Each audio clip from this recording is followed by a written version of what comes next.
చాలా అంటే చాలా ఇబ్బంది పడ్డా కాక హెల్త్ ప్రాబ్లం వల్ల. అసలు నిజంగా ఈ 15 days వరకు ఎంత నరకం చూసినా అసలు ఎట్లా అంటే బయటికి వస్తే పాపం అని అట్లుండే తెలుసు. నా హెల్త్ అంత ఘోరంగా ఉండే. సో అందుకోసమే అసలు ర్యాపిడో కూడా చేయలేను తెలుసా. 15 days నుంచి నా యూట్యూబ్ డల్ అయిపోయింది తెలుసా. ఎట్లా అంటే అసలు వ్యూవర్షిప్ వస్తలేదు, అండ్ షార్ట్ వీడియోలు వైరల్ అవుతాయి, ఏ వీడియోలు లేవు అసలు, ఏది పెడతలేను 15 days నుంచి. అర్థం చేసుకోండి అసలు యూట్యూబ్లో యాక్టివ్ లేనంటే అర్థం చేసుకోండి. అంత డౌన్ అయిపోయింది తెలుసా నా వ్యూవర్షిప్ మొత్తము. లేకపోతే మనం ఏదో ఒక వీడియోనో, షార్ట్ వీడియోనో, లాంగ్ వీడియో, ఏదో ఒక వీడియో వైరల్ అవుతుండే మనం పెట్టే కంటెంట్లో. అంత ఇబ్బంది అయిందంటే అర్థం చేసుకోండి. చాలామంది నాకు ఇన్స్టాగ్రామ్ మెసేజ్ చేశారు, ఏమైంది బ్రో వీడియోలు వస్తలేవు అన్న. ఏం చెప్పాలి, సిచ్యువేషన్ అట్లా ఉంది.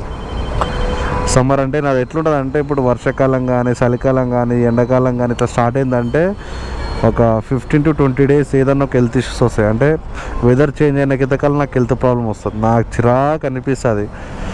ఇక 15 days తర్వాత మళ్ళీ ఈరోజు ర్యాపిడ్ ఎక్కిన. ఎగ్జామ్స్ కంప్లీట్ అయిపోయినాయి కదా. ఎగ్జామ్ కంప్లీట్ అయిపోయిన తర్వాత, ఎగ్జామ్ ఎప్పుడు 6కి కంప్లీట్ అయిపోయింది.